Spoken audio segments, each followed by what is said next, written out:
Η σκέψη για αλλαγή καριέρας μετά τα 40 συχνά συνοδεύεται από ένα κόμπο στο στομάχι. Από τη μία η επιθυμία για ανανέωση και από την άλλη ο φόβος μήπως είναι πλέον αργά.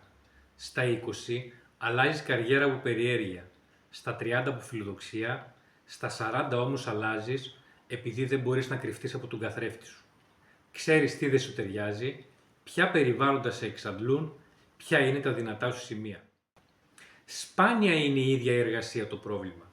Συνήθως είναι η έλλειψη εξέλιξης, το αίσθημα ότι δεν αξιοποιείσαι, η απουσία νοήματος. Και όταν αγνοείς αυτά τα σημάδια, τότε το σώμα σου αρχίζει να αντιδρά. Η κοινωνία λέει μείνε, έχει σταθερότητα, αλλά δεν σε ρωτάει αν έχει ζωή. Αλλά και η δική μας ζώνη άνεσης είναι μεγάλη παγίδα. Το ξεβολεύουμε είναι η λέξη κλειδί. Δύσκολη η αρχή, συναρπαστική η διαδρομή.